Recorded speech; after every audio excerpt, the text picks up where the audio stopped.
is another session in our, what we hope is going to grow into a series representing the Newcastle Hunter Studies push that we have on, trying to get people to think about how this area fits into broader histories. And so when I heard what Colin was working on, I thought this is just perfect. And we had a chat a few days ago, and I said, he talked about the sort of things he might mention, and I said, well, please talk a bit about that, about the influence that was flowing from the Hunter region back out into the wider world, all the way back to Ireland. So I'm hoping that that will be something that a lot of us can listen to and see as a model for the sort of work that we might like to take up in the future. But first I'd like to ask Hilary if she would introduce Colin Barr, with whom she's been working. Thanks, Hilary. Well, I know it's conventional to say it's a pleasure to introduce someone, but it really is a great pleasure for me to introduce my friend and collaborator Colin Barr, who's here at the moment as one of the visiting fellows to the Humanities Research Institute. Colin, like myself, is, I think, an advocate really of imperial religious history, taking a type of history which has been seen to be something which is stuck in archives like this and to do with local places, and trying to connect it to a much bigger imperial global story.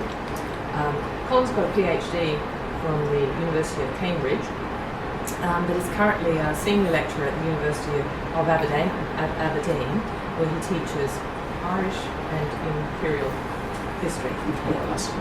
He's written 3 books, and at the moment we're working together on a collaborative collection based on a conference we had last December called Religion in Greater Ireland, which is about the way religion affected the Irish diaspora all over the world. I can tell you that Colin has visited all parts of the Irish Catholic diaspora in the British-speaking world, but has told me repeatedly that Newcastle has one of the finest and best organised Catholic archives in that enormous diasporic spread. So he's coming here for a special reason, because we've got one of the jewels in the crown on this particular topic. All of this is pushing towards a really big, important, groundbreaking book called Ireland's Empire, which is going to come out with Cambridge University Press 2015-ish. So give or take. There's a lot happening in this field, and really delighted that Colin's going to talk us today about Irish Catholics and the Newcastle Maitland archives. Thanks, Hilary. Thank you very much. I have been in this room before several years ago. I had the chance to come and give a lecture here on sort of the wider subject that I'm talking about, this Ireland's Empire project. So I'm very conscious that I'm going to overlap a little bit with that, but I'm going to try and talk about some things different within the wider things. Really what I want to do is I want to sort of pitch the idea to people in and around Newcastle that you have a very underutilized, underexploited, and truly fantastic archive just down the road. And to tell you a bit about what that archive might have. Unfortunately, the archivist Julie Craig is away on holiday this week. She can't be here. But tell you a bit about the archive, urge you to use it, and then also tell you a bit about what the story of that archive reveals and how it links to other archives to help illuminate history, not only of the Hunter Valley, of Catholicism in the Hunter Valley, educational history, medical history, social history, but also the very important place that the Catholic Church, and in particular its earliest bishops, played in what was truly a global network that, although not organized from Maitland, the Catholic See, nonetheless had Maitland as one of the key pivot points for a network of bishops, priests, religious, and laity that truly spread across the entire settler empire and the United States from the mid-19th century. So that's sort of a way of telling you what I'm going to do. I should also thank the Humanities Research Institute, who's very kindly made this visit possible. I think I'm in the first wave of visiting fellows, is that right? Really excellent program that I hope will continue for many, many years. It's been very good. And this, I think, has allowed me to make my 5th visit to Newcastle over the past 6 or 7 years. And with the exception of the conference Hilary and I organized in the town hall last December, Each of those visits have involved an enormous amount of time in the diocesan archives on Hunter Street, and it's an archive that I don't think I've even, with all of that time and attention, come close to fully exploiting, even for the 19th century period. I have no idea what the 20th century material is like, although I dare say you can read about it in the newspaper. And that's actually where I will start today's Herald. Because it would, of course, be entirely impossible to raise the subject of archives, Catholics, and Newcastle without at least some nod to the, what you might call the late unpleasantness. Over my years of touring Catholic diocesan archives, I've had the great pleasure to share the facilities with the police on a number of occasions. It's now become a fairly established part of archival practice in the Catholic world as to how do you handle the researchers in blue. Dublin had to give them an entire room at one point. But anyway, but I noticed in today's paper, and just as I wasn't particularly looking for anything to start my talk, but it struck me that in Bishop Malone's testimony, a good Irish name, Malone, that he was asked by the council, I presume for the inquiry, he was asked if there's anything different about Maitland-Newcastle. And Bishop Malone gave a historical answer. He said, early settlers tended to separate along religious lines, so that Maitland was mainly Catholic, while Morpeth and Gloucester were Anglican.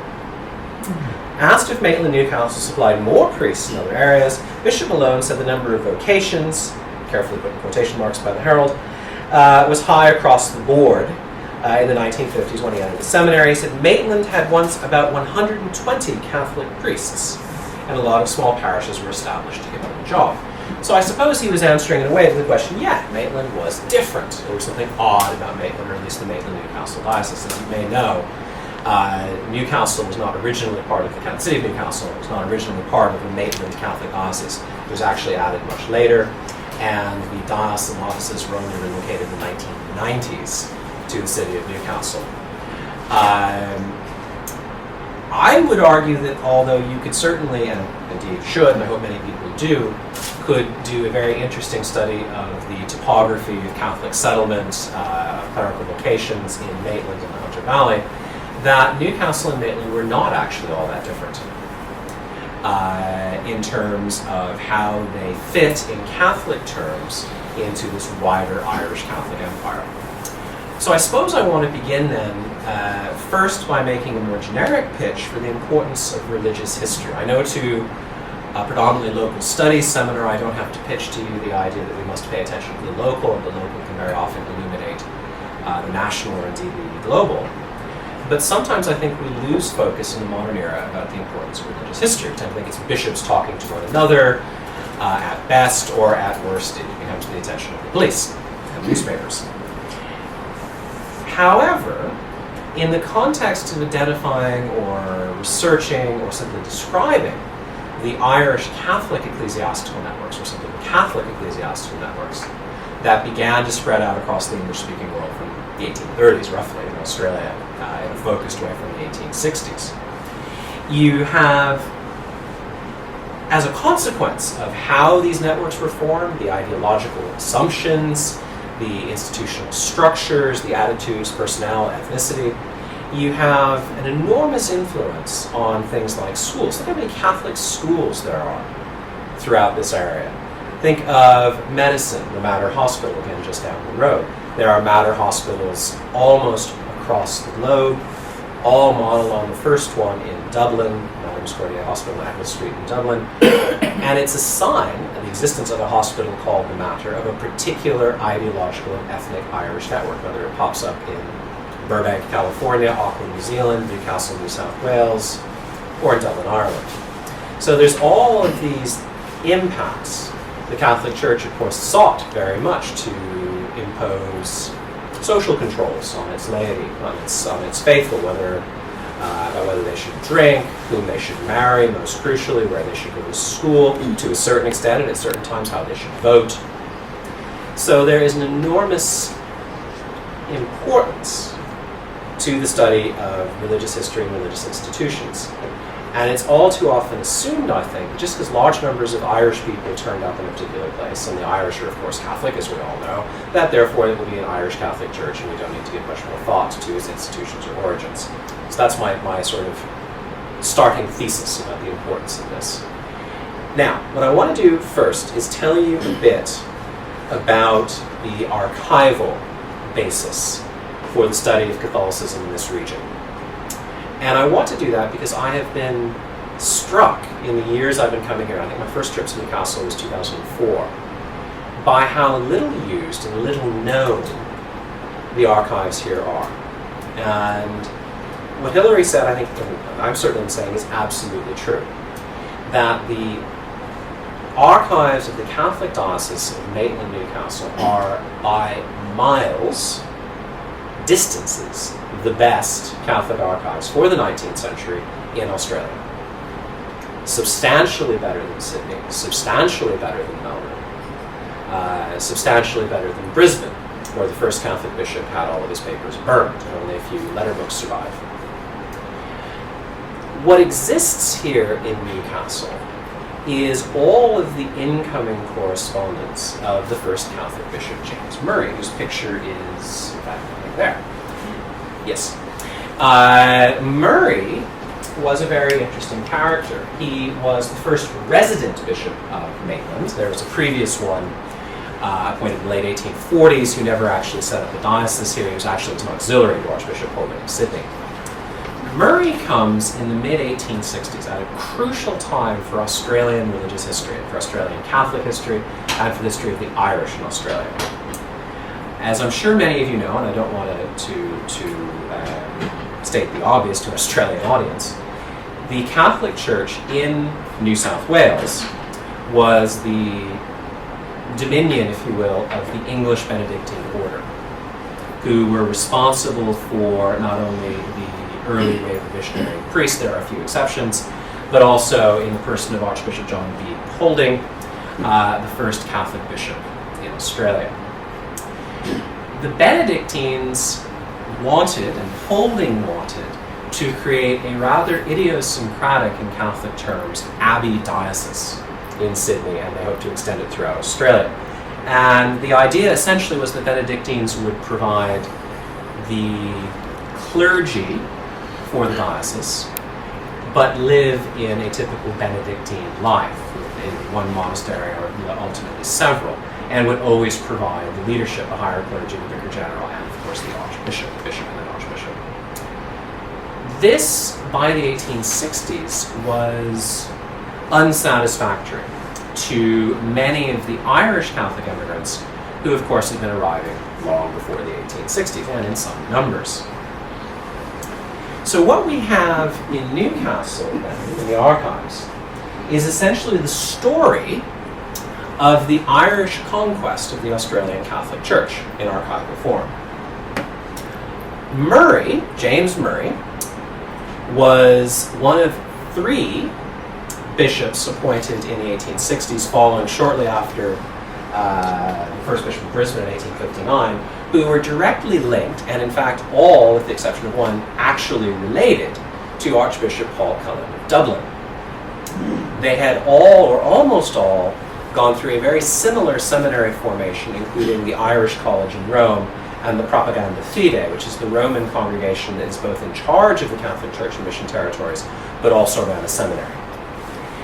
These men, therefore, all came not only from the same ethnic stock, they're all Irish, they come from the same network, they're all related, literally, to Paul Cullen. Most of them have been his former students. But they also, crucially, are a new breed within Roman Catholicism itself. One of the key points I want to make, when you think about Catholicism in the Hunter, or indeed anywhere the Irish go, when I talk about it in my book and some other publications, is it's not enough to find an Irish name. It's not patty counting. What we're dealing with is a very specific subset, which I've called Hiberno-Roman, which is what shapes the institutional structures of the Catholic Church. It's why there's a Mater Misericordiae hospital and not something else. It's why the Sisters of Mercy are one of the dominant, if not the dominant, female religious orders, and not somebody else. It's why you see Redemptorists and Vincentians as opposed to other religious orders. You can track, it's always Irish, of course, but it's a particular sort of Irish that brings with it certain consequences, structures, institutions, and assumptions. And this is a fusion of these men who are educated in Rome and by and large for Australia in the 1860s, come out as bishops. They are appointed to Australia, starting in 1859 in Brisbane, a man called James Quinn, following in the mid-1860s with James Murray to Maitland, Matthew Quinn, brother of James Quinn, to Bathurst, and a man called William Lanigan to Goulburn.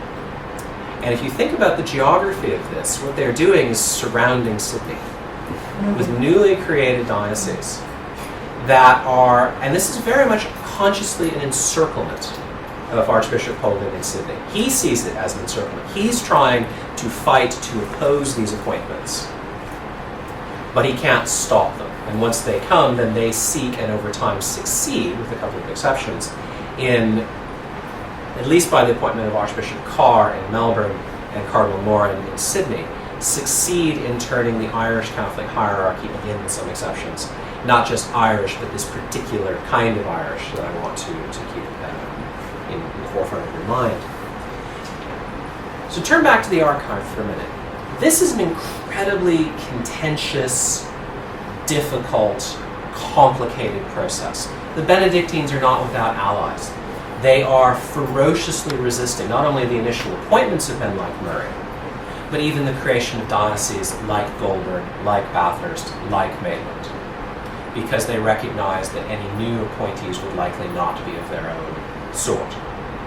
So there's a vast correspondence, but it's a correspondence that is not specific or limited only to Australia. And this is where the local becomes very much something else. Murray, who was related to Cullen, was one of his closest protégés.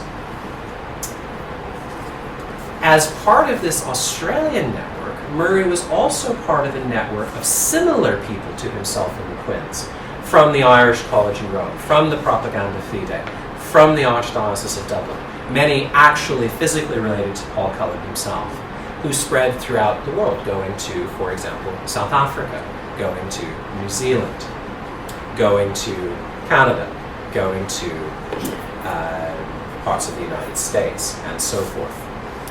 These men all knew one another, and because wherever they went, they were opposed by other elements in the Roman Catholic Church, they corresponded with one another to arrange or to work out their plan of campaign, as it were. Just to take an example, Archbishop Croke, the future Archbishop Croke, goes out to become the second Bishop of Auckland in New Zealand before being sent back to Ireland. His sister is actually the Mother Superior of the Sisters of Mercy Convent in Bathurst, and their brother is a leading Catholic priest in San Francisco.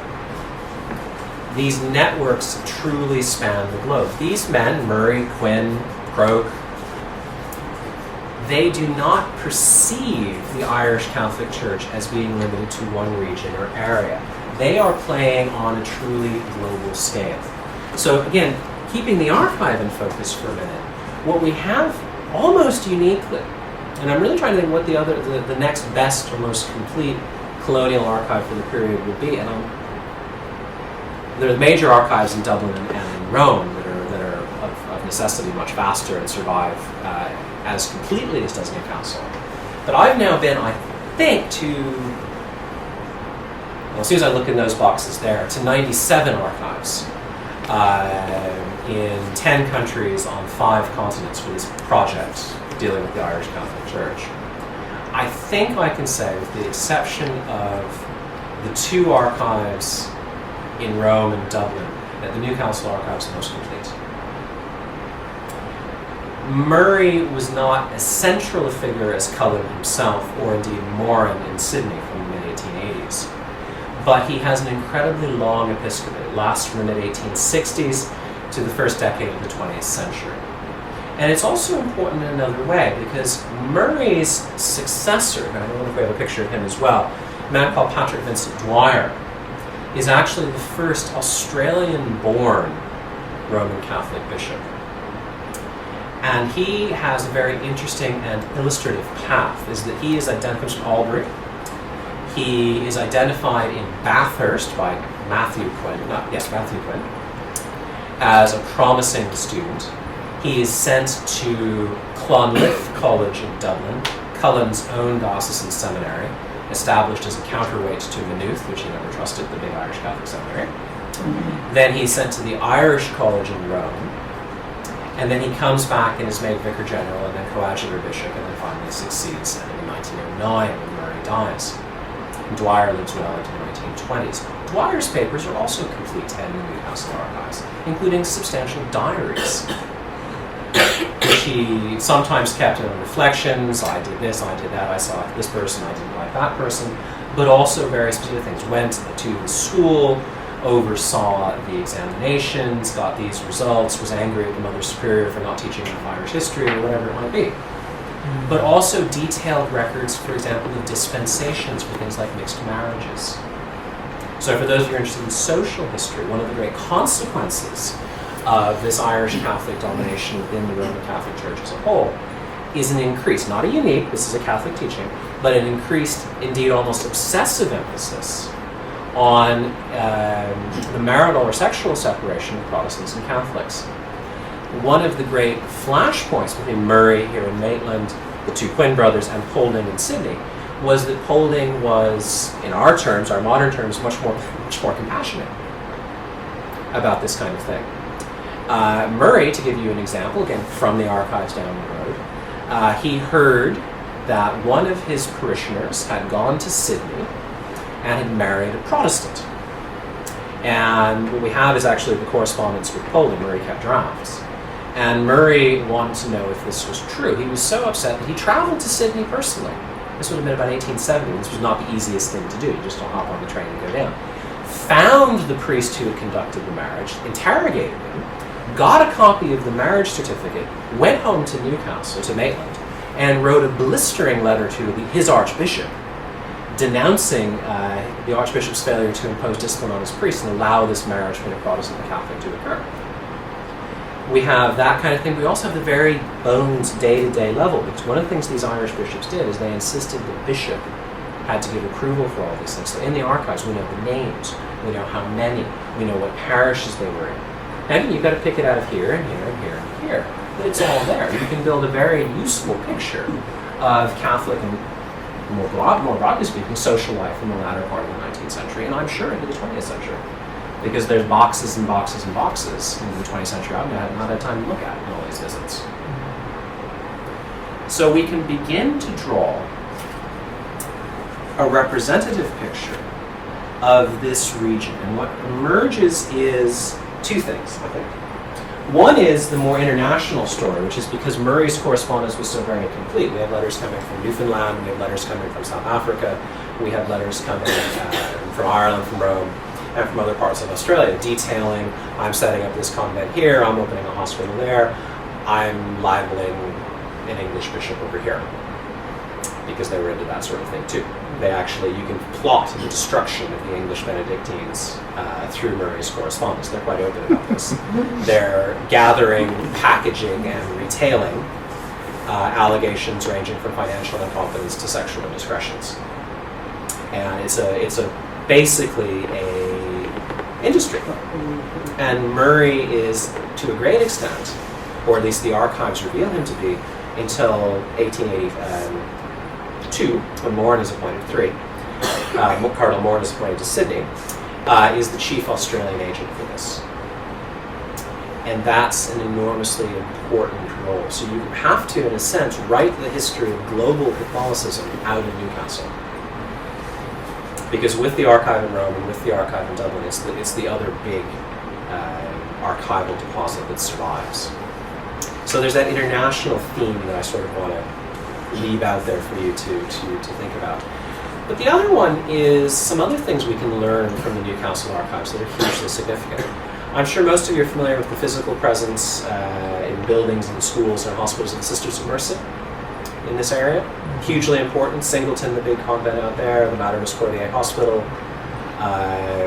where the Catholic diocese is now, is a former Sisters of Mercy convent, and so on. They're by no means alone. The Josephites are important. The Dominicans actually were the first to be brought here by Murray. But one of the most interesting, I think, one of the most interesting threads of this global story I've been working on actually again, can only really be illuminated fully by reference to the Newcastle archives. And that's, anyone ever heard of All Hallows College in Dublin? All Hallows was the great Catholic missionary college for priests. Basically how it functioned is there was obviously a surplus of manpower in Ireland. The priesthood was seen as a good way to place sons who weren't going to inherit the farm and weren't going to marry and may or may not have had a religious vocation. But there was not either the money in many of these families nor the vacancies, clerical vacancies in Ireland itself through the 19th century. All Hallows is set up as a way to basically move this excess population from Ireland out into the colonies where there's a great shortage of priests. Normally how it works is a colonial bishop, for example Murray of Maitland, would say, I'm going to need 5 priests. The rector at All Hallows said, I've got 5 guys who want to become priests. They're happy to come to Maitland. Murray will pay their bills. They will come out to Maitland. They form a sort of clerical proletariat. These are the guys who get the worst parishes, at least in the 19th and early 20th centuries, very, very rarely become bishops. They're basically clerical infantry. And this is well studied, well known, no surprising, no big story here. What I stumbled across a little while ago is a female equivalent called St. Brigid's Missionary College, which was run in Colin, County Kilkenny. I only found out about it because I wrote a book a few years ago about something that happened in Colin, at which the Sisters of Mercy convent there was a big part. So bear with me, I'll circle back to Newcastle in a second. St. Brigid's Missionary College was established by the Sisters of Mercy in their Colin convent, where the future Cardinal Archbishop of Sydney, Patrick Francis Moran, was the local bishop. And both he, Archbishop Colin of Dublin, and James Murray of Maitland were related to this sequence of Mother Superiors going into the 20th century. There's this actual blood network as well as this ideological and ethnic network is very important. Incidentally, the Dominican nuns were the first female religious to come to Maitland. They too were related to Murray, Moran, and Cullen. That is, the Mother Superior of the Cabra convent was indeed a sequence of them, were nieces and cousins who are right again into the 20th century. So anyway, St. Brigid's College is set up at the behest of Murray, because Murray identifies the same problem for religious women that the colonial bishops have for men, for priests. There are not enough in the colonies, and there is a surplus in Ireland.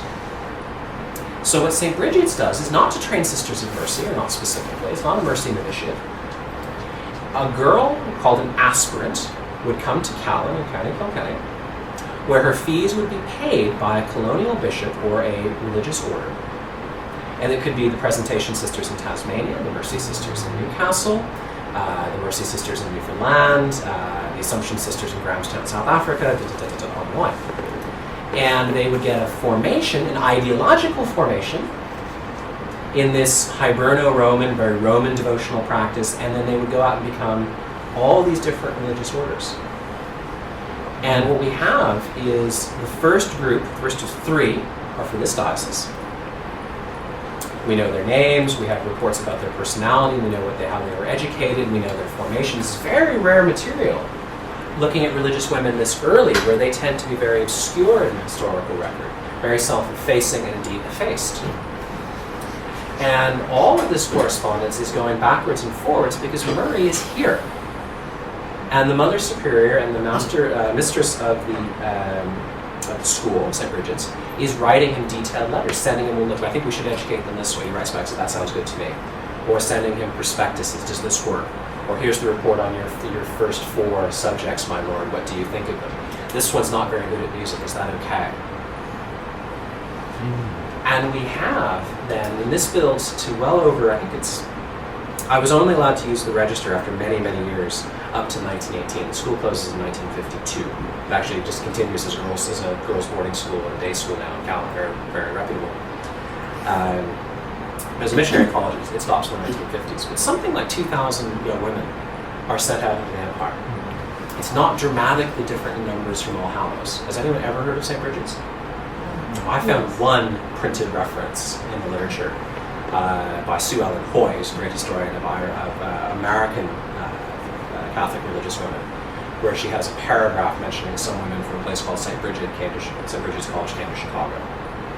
I have not found anything else about it. But the records here in Newcastle, there's files and files and files, not organized as St. Bridget's, because it's not seen as being particularly important. But what happens then is, just take the example of how this works. They come, the Sisters of Mercy come from St. Bridget's, they establish Singleton. The Sisters of Mercy are very much diocesan based, but they also have a history or a habit of doing, so to speak, of foundations.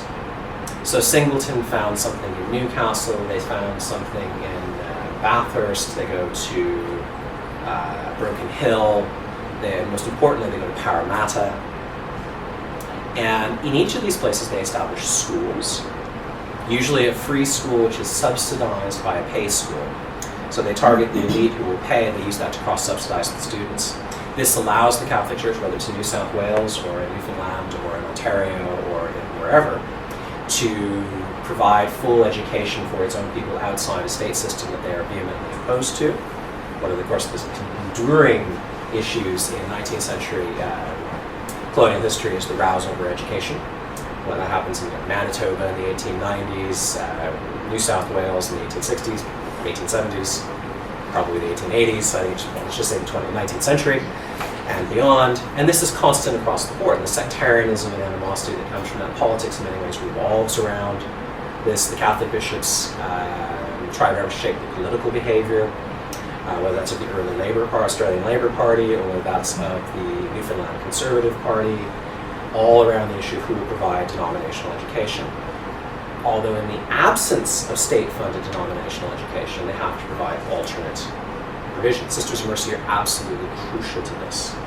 So you see them go to these different places, set up the same model of schools, educate people in the same way. So the education being received at Broken Hill is not that different than it might be at Harper Grace in Newfoundland. They're using the same textbooks. They're giving examinations in Irish history. I found a wonderful exam paper from 1921, again in the archives down the road, where they're having to give detailed answers on Silken Thomas's rebellion. And I was trying to work out what age, I finally figured it must be for about 14 or 15-year-olds this examination was. I think, and Hilary, you might agree with me or not, but I think if I gave such an examination in my Irish history class in Aberdeen, I would be lucky to escape the exam hall of my life. And this was fairly intense stuff. Obviously, Irish history was a core part of the curriculum. So we see this ideological, and again, this is my central point, is that the spread of the Sisters of Mercy across, let's say, this area is very similar to how it happens elsewhere in Australia, or in South Africa, or in Canada, or in the United States, and so on and so forth, New Zealand. Again, the first Sisters of Mercy to Auckland was another relative of this Murray, Quinn, Cullen, Maher, Moran family network. It's constant. And only when you begin to examine these things on a sort of global and interconnected basis can you begin, I think, to make more sense of events, in this case in the Hunter Valley, in the Newcastle area, and how that big hospital fits into the hospital building program that sees a mater being built in Brisbane. Is there one in Sydney too? There's one in Sydney. If you find a mater Miscordier hospital, you find the Sisters of Mercy and you find the Cullenite network. That's just how it is. And they're all over the world. And it traces back then to an institution in Callan, Ireland that sent thousands of young women to the Empire, but was basically organized in Maitland by correspondence and received its first students in Singleton. So all of this is a way, and again, I'm sort of almost free associating it. So what I want to do is I don't want to repeat the theme where I walk you through how this network forms over the 19th century. I'm happy to take questions and talk about that in more detail. I'm delighted to talk about how it works here or in Canada or South Africa or whatever. But what I want to really stress is that we have here in the Hunter Valley, and I'm just going to step forward, perfect. What we have here in the Hunter Valley is an almost perfect case study of a hugely important phenomenon. Not simply for Catholicism, although it's hugely important to think about how the 20 or 25% of Australians who were Catholics in the 19th century, I don't know what it is in the modern day, how they were educated, how they were shaped, what their institutions were, what their assumptions were, what the limitations or social controls placed upon them were, and what social, political, sectarian consequences that had for wider society. But the fact that these institutions, people, ideologies are phenomenally important for the society as a whole. You can't simply strip them out and ignore them in trying to understand, say, politics in New South Wales in the 1880s, or social history at the time of conscription, or to understand exactly what's going on with Mannix. These things are all part and parcel, and because of the archival richness in the Newcastle area, in the Catholic diocese in particular, we have the ability to do two very important things. One is, as I say, to use the Hunter Valley as a case study. You can really see the buildings of the hospital, the building of the schools, the spread of the religious orders, the fights with the Josephites, people are interested in the early history of the Sisters of St. Joseph.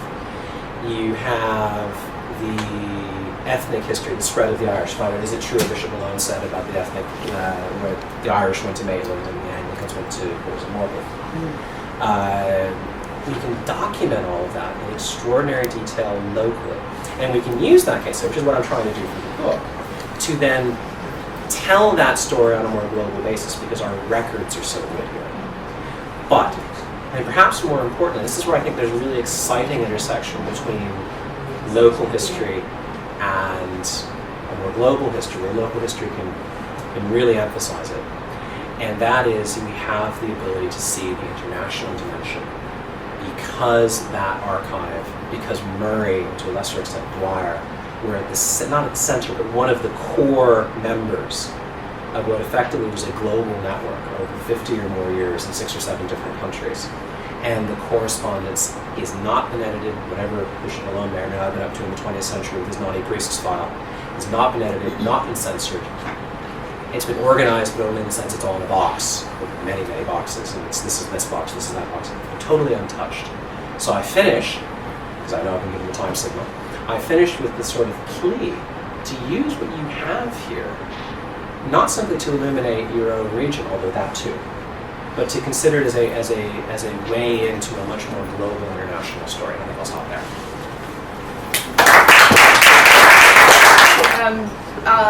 Manage the questions and so on from Colin. We've just met. I'm Julie McIntyre. I'm in the history department for those of you I don't know.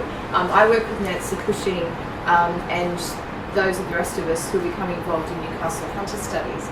I enjoyed your paper immensely, not the least because I am a cultural Catholic and everything you were talking about, in fact, gives a context for, yeah, you wouldn't pick it, would you? Gives a context for a range of family issues. You know, I'm the child of mixed marriage, as it happens, a very unsuccessful one, and a whole range of other things. So I am thrilled also to hear you talking about this incredibly rich archive, given that Imperial Networks really is one of the most exciting areas of the sort of research we're doing historically. I have some questions for you I can ask later about how you manage mapping those networks, because I work in exactly the same sort of thing, and the details of how to trace the way that specific threads of people and that connectivity occurs globally can actually be quite challenging, but such a rich area. So thank you for a terrific paper. And questions? Yes, please. Can I just ask you to say who you are so that Colin knows who's asking the question? I'm Bob. Hi, Bob. I'd like to hear a little more on how the archive is actually organised. Sure. I presume it's mainly chronological. You wouldn't have folders or boxes, for example, on the Australasian Holy Catholic Guild or the Irish National Foresters. No, you would. Okay. And sometimes you wouldn't. I very much regret that Julie Craig couldn't be here. She's away, so she's away on vacation. She's only part-time at the archives, 10 hours a week. But she's extraordinarily hospitable. And certainly is always, I mean, her 10 hours a week turned into 2 full weeks when she and I was coming, so she's very hospitable.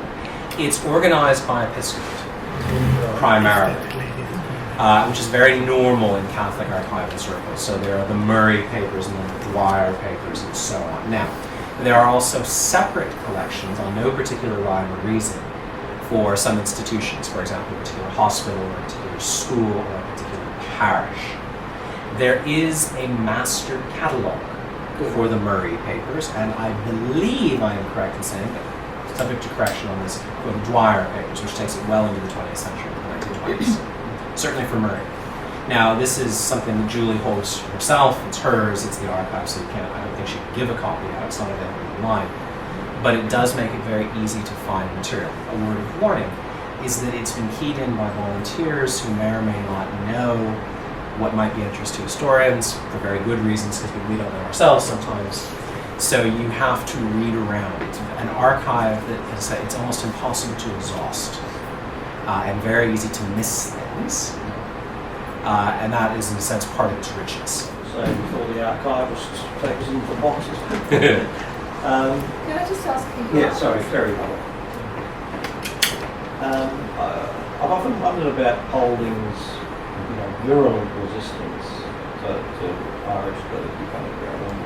He sent Oliphant on a worldwide mission to try and, at one stage he was in Rome talking to, it would have been non-English speaking clergy, Spain, almost anything. Anything but the Irish. Anything but the Irish. So, I mean, he obviously wasn't surprised when he ended up being encircled. I would draw a distinction. I think it's one that often gets missed. Holding, when he's accused in the 1860s by Murray and people like Murray of being anti-Irish, Holding says, the hell I am. My deans are called Sheehy and Hanley. They're Irish. In fact, he wants a man called Austin Sheehy, who's his vicar general, to be his successor. He's a Benedictine.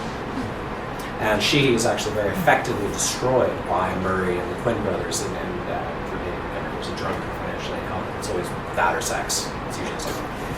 Anyway, and what's important with this network, of which Murray is the local exemplar, is that being Irish is not enough.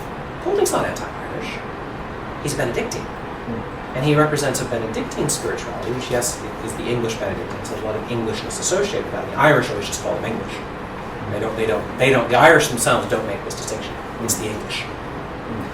But from the perspective of Holding, and men like Holding, Pompallier, and Auchmuty, who's a French Marist, these are not objections to the Irish as Irish people. They are objecting to they're seeing what's actually there, which is a very distinct ideological subset of being Irish, which is not associated with religious orders. These are secular priests. The religious orders, the male religious orders that they favor are almost invariably the Vincentians and the Redemptorists who do parish missions. And it is a Roman spirituality, Roman devotional practice, Roman disciplinary practice. If you want to understand Australian Irish Catholicism, what you're looking at is Rome in the 1820s. That's what it actually is. It's not Ireland in the 1820s, and it's certainly not England in the 1820s. It's Rome. Because what these guys do is that's where Colin himself comes from, Murray comes from, the Quinns come from. And then, of course, they ultimately set up seminaries, which are replicas of that seminary experience that they themselves have had. Which Holding was fairly slurring about, as though it was poor theological training. That was one of the arguments you used. So you're suggesting it wasn't that so much as the ideology. It's different. It's different theological training. The Benedictine spirituality and emphasis, again, this is always within the bounds of the Catholic tradition, but it's quite a capacious tradition. There's a lot of stuff over here and there's a lot of stuff over here, and they can be quite far apart. And what we're actually dealing with is not even Irish in any real sense, in that it's not coming out of the traditions of Irish Catholicism in the penal times. It's coming out of Rome in the 1820s with all that entails. It's the Roman seminary we're getting, mediated through this Irish network. And that's anathema to somebody like Colin. He's not anti-Irish. He's right when he says he's not. Is it also partly, I'll show up after this, was it Yeah, also this partly is exactly very helpful for Colin. the religious order versus ecclesial thing? I mean, it's fairly unusual, was it not, at that time for a Benedictine to be a bishop? It wasn't in the context of the British Empire. So there's Benedictine bishop in Mauritius. And there was one appointed to the Cape Colony that doesn't actually ever get to land. There was a real problem, as the Anglicans had as well, there was a real problem finding suitable personnel to go out to what was very marginal territory in these early phases and ride around on a horse 30, 40 miles a day and try and create a church an institutional church with schools and all the rest of it from scratch. So the religious orders were very often turned to because they had the personnel and they were willing. So that the early phase, it's Franciscans, for example, in Newfoundland, it's Benedictines here in Australia, both English and Spanish in Western Australia, it's French Marists in New Zealand, it's Dominicans in South Africa and Cape Colony, and they get replaced by this Irish secular Roman cohort. Yeah. You know, there's a ruins of a Benedictine monastery on the wrong side of the river, coming up towards Newcastle. They picked the wrong side of the river. Oops. It's a place called St Albans that was going to grow because it was on the river. And I don't know what happened exactly. I think they discovered a better route sort of closer to the coast. But yeah, it dates from the period you're talking about. An amazing ruin. It's looked after by Sydney University. Oh, right, I didn't know about that. One of their departments. But to think of this establishment at that time, it was a big graveyard. It obviously lasted quite some time. That was all part of the Benedictine push north. And it gets blocked because, of course, Poland gets surrounded. Colin is my name. The preference for the importing Irish clergy continued for a very, very long time. In Bathurst, for example, even into the 1950s, was an Irish bishop who would not have Australian clergy in his diocese. Would not ordain it. Yeah, that actually is true in South Africa into the 1970s. Yeah. They wouldn't ordain white South Africans. Yeah. They had brought him in from Ireland. On the other hand, you get Cardinal Moran, who establishes Manly in 1885, and as part of his Australian nationalism, which he generally, that's a fairly significant division in your. I'm wondering about this association of. I'm wondering about the strength of the links between these various bishops. If you refer to the Colin, Moran, Murray connections and so on. Clearly, there must have been some point at which things started to strain. It does, and I think it's actually more in the 20th century.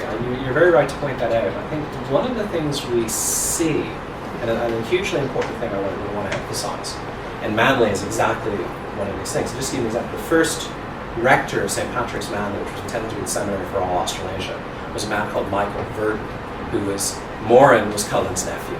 So was Verdon, through a different route. Verdon had been president of Holy Cross College Clonliffe, which was Cullen's answer to Maynooth. He had been vice-rector of the Irish College in Rome, and after his time in Manly, he would go and become the second bishop of Dunedin in New Zealand, where he would establish Holy Cross College Oslo. So you have very much an intention, and this is just one case, to create, a local priesthood, absolutely. And you're right that people like Bathurst and Grahamstown in South Africa, there becomes a prejudice against the native born, which isn't really shared by the Cullenite bishops. Melbourne is the biggest divergence later on. Romanix, although it's Irish, is a very different animal than this Cullen in many ways, than this Cullenite thing. It's really Carr in Melbourne, who's much more in the Cullen stable, as it were. There's a new book called Melbourne Before Mannix, which makes exactly this point. But what you get then is the sense that they're trying to recreate an Irish Hiberno-Roman is the phrase I made up for it, but Hiberno-Roman clergy. But they never find that there's enough that they can't stop importing.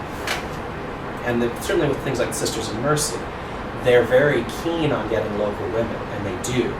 But if you look at who assumes the leadership positions in these communities, for example, or indeed in dioceses, the male clergy, you find it well into the 20th century as the Irish born. And there's I think it's very unspoken. And of course in time the numbers just become so great that the change happens. But if you go into any mercy house, for example, you got pictures of the Mother Superiors going all the way back. Asks whoever showed you up, when was the last Irish born one? It was somewhere around 1960. Sometimes later, maybe a bit earlier in different places, but that's the gist of it. So you're right that there's divergence. This is such a huge global phenomenon. There's always going to be divergence. Brisbane is another example where Quinn is followed by a man called Robert Dunn. who's a perfect Cullenite, educated at the Irish College Rome, Irish-born, who just doesn't have any interest in this Irish Australian thing, and totally goes his own way. He just says, yeah, not for me. So there are exceptions, but the network is so global and so influential in shaping the world of mixed marriages and cultural Catholics and all the rest. Great. Oh, forgive me, I'll come back. Great. I was going to ask the brutally obvious question: how much is this Irish imperium and the proclivity for obvious, ruthless hypocrisy fed into the present unpleasantness? Well, to be fair, I suppose, how would I answer that? The Cullenite network was absolutely ruthless. There's no getting around it. They played hardball. Having said that, their opponents learned to play hardball as well. I'll give you an example. When, for a very particular reason that was entirely specific to a change in political currents in the Vatican, Polding managed, against all expectations, to get his successor to be another English Benedictine called Roger Vaughan. Vaughan, confronted by these Irish bishops in places like Maitland, basically decided to clip their wings by destroying one of the Irish bishops, a man called Timothy O'Mahony up in Armidale, who fell foul of, I must say, a very implausible allegation of sexual impropriety. I'm quite prepared to believe clerical sexual impropriety. I don't think this one was sustained, as far as anyone can tell. And ultimately neither did Rome. Certainly Murray didn't, certainly the Quinn brothers didn't.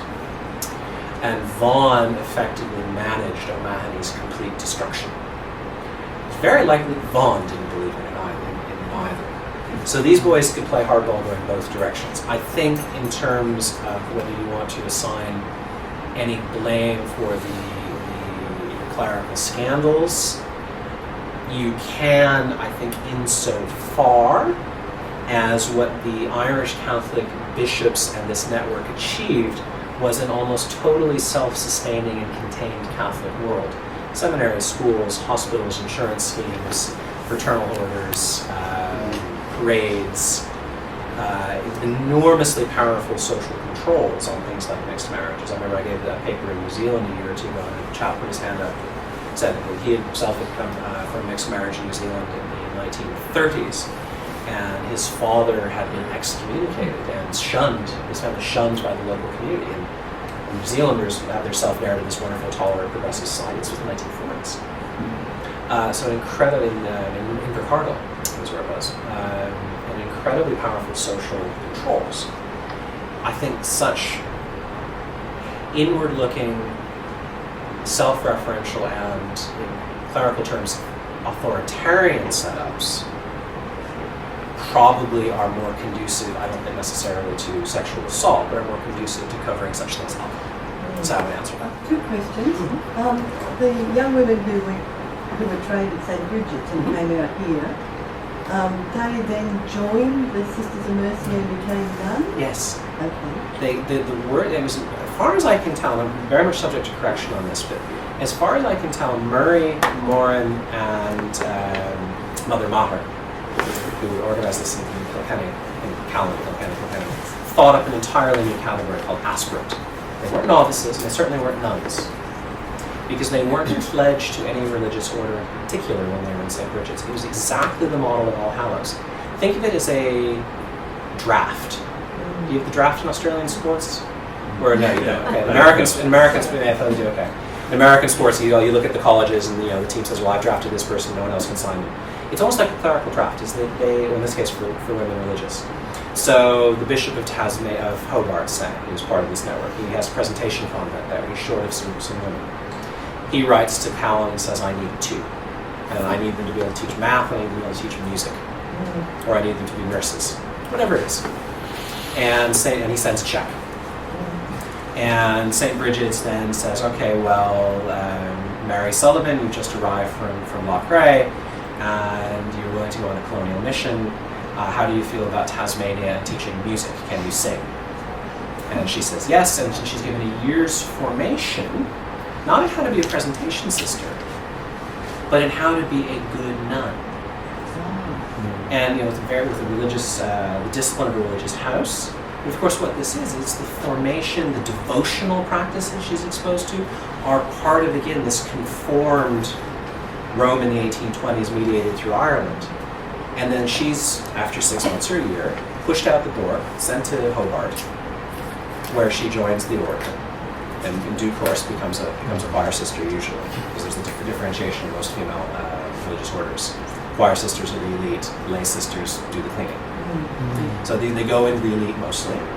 And over time, of course, then they spread, and then there's a certain critical mass. And that's why it's so important, not just as a Sisters of Mercy thing, although the Sisters of Mercy are hugely important in their own right. But these women are spreading into different, even the Josephites pick them up. So it comes in. Did you have a follow-up question? A different question. Sure. Whose decision was it to appoint those early bishops in Australia? Like, Propaganda Fide in Rome. so it all came from Rome. So Rome put the Benedictine, and then they And then destroyed planted the Irish around. Yeah, the short answer is that Paul Cullen was uniquely powerful in Rome, although not always, because he had only too far into the minutiae of Vatican politics, but he had an extraordinarily good relationship with a man called Alessandro Barnabo, who from the early 1850s was the cardinal prefect of propaganda, which means he made all the decisions, but could overrule it. And one of the reasons this Irish attack never goes into England, where there's huge numbers of Irish immigrants, is because the English had connections at the level of the Pope himself. So, in other words, they could block Cullen, so Cullen never tried. The English Catholic Church, despite the huge numbers, massive numbers, always the place that most Irish Catholics go is England, is still very English in personnel, devotional life, structures, religious orders that are preferred, because they couldn't touch it for reasons of Roman politics. But elsewhere, Cullen, through Barnabo, as long as Barnabo's alive, is able to influence. That's why Polding goes trouble complains about what's in Australia, this an Irish colony, would you believe it? As he just keeps getting all these bishops appointed around him. He makes the joke when both Quinn brothers are appointed, there's too much quinine in the Irish hierarchy for my taste. And he goes on to say, it's a bitter pun, isn't it? Polding had a bit of a sense of humor. So it's Vatican politics. Because earlier on... Actually, forgive me, but we don't have a lot of time, and I'm sure Colin won't mind if you tackle him over a cuppa, actually, but I'm sure Hillary's question will guide us in a direction that's important. I just wanted you to maybe not give us a little bit more of the other story too, because it is unusual the extent to which the colonites dominate in Australia. It's not matched, for example, in the United States, and you've already given the English example. In fact, it's not even matched in Ireland, but Colin has less control over the appointment of bishops throughout Ireland than he has in Australia. Ooh, not strictly true, actually. If you look at the 1850s, Cullen single-handedly remakes the Irish episcopate. What is true in Ireland is it's less enduring into the 20th century. There's no question Australia and New South Wales in particular is ground zero for this phenomenon. Yeah, but it's also true of the Cape Colony, which is purely Colonite. It's true of maritime Canada to a great extent. Sure. And obviously it's influential. The point I suppose I would make is the point I was making a little while ago about what you're looking at is effectively the Catholicism of the city of Rome in the 1820s. If you look at the United States, the key figure there is a man called Francis Patrick Henry. Sure. And he's also the 1820s. Yeah. But I've had this bounce back at me, saying we don't emphasise the colonite thing. And if you go to Dublin and look at the archives, it's very hard not to, because the Colin correspondence. So fast. Yeah, he trains people also in the minutiae of archive keeping. There's a record of all of this. So we as historians are almost... We gravitate to what survives. Yeah. But for example, the Scottish Catholics are also an important group, and they're in Canada as well, and they're slightly outside the colonite ambit. And I think if you think of some other examples as well in the religious orders, if you look at not in sheer numbers, we're sure they're all from Ireland, but there are many French and German and even Italian Catholics and Spanish Catholics who come out in the orders as well. So it's it's important not to overemphasise just how. I agree. I don't. I mean, you couldn't overemphasize it in Maitland-Newcastle. I think that's this is certainly in the sense describes there. What I would say is what you have is they create enough of a critical mass where you. So I'll give you three examples, in fact, of this phenomenon. Take the case of New Zealand, where the Marists fight with very effective rearguard action. But one of the ways they do that is they dig up this guy called Francis Mary Redwood, he's English born but raised in New Zealand. They send him to be educated in Ireland, open a novitiate in Dundalk, specifically to train Irish personnel, because they want to negate the claim of being anti-Irish, which the Colonites have used so effectively. And they bring him out, and Redwood, as the number of historians of New Zealand Catholicism point out, goes out of his way. As somebody said, he makes a fetish of his Irish sympathies. Vaughan, here in New South Wales, I don't know if I told you this story, he does these lovely little cartoons on his letters, he's handed that. But you can see when he's writing to somebody Irish, he tends to, puts a picture of his shamrocks and St. Patrick and all these things. And what you get then is a sort of a pull that the fear of the Colonites, the actual, these guys are going to come and knock me over sort of thing, dead of night, shapes the responses of the other bishops who become not only more Irish, like Redwood, Vaughan making cartoons, but also means they move much closer to the Irish in things like devotional practice, in things like their attitude towards mixed marriage, to separate schools. So you see this enormous, and the point. I mean, that's a good point, because back to Greg, that why is it successful is worth asking, and it's really because the standard of the training and quality of the personnel was so bad. This is a discipline takeover, and there was so little for helping. And although they do use scandal to bring down their victims, it's also true that Benedictines are superannuating drunkards. There wasn't always false scandal, as we said. So what they represented was better educated, better trained, more international, and they had the personnel because they had these contacts to bring the sort of supply lines. Yes. And they also move up inside these religious orders. The example from South Africa, very famous Archbishop of Durban in the 20th century, talking about the 20th century, called Dennis Hurley, one of the great champions of the anti-apartheid struggle. Hurley was the son of an Irish woman born in Australia who emigrated to the Cape, and an Irish lighthouse keeper. He enters the Oblates of Mary Immaculate, the quintessential French missionary order. And when he's appointed Bishop of Natal at the very end of the 1940s, 46, 47, something like that, there's nearly a schism in the Oblates, because the French Oblates are so horrified that an Irishman has now taken over. And there's a wonderful story about Hurley when he was in school not in Cape Town, somewhere in the Western Cape, and he was asked what his religion was. He supposedly answered Irish. And you see this also. The French Canada is another area where they do repel. Well, French Canada repels. Scotland itself repels them. But they've got their own metropolitan, and that's another. Yeah, that makes a huge difference. But as Mark McGowan's essay in the book you and I are editing points out, and Mark is this wonderful, this is a colleague of ours, gives this list of Irish takeovers of all of the Western dioceses in Canada from French bishops, because the French are only able to repel in Quebec. Ultimately, the Irish do the same thing. And then, Regretfully, an hour has not been long enough. I think that's what this demonstrates. Thank you very much for your questions and for attending. Thank you so much, Colin. Thank you, everybody. Paper and lovely discussion as well.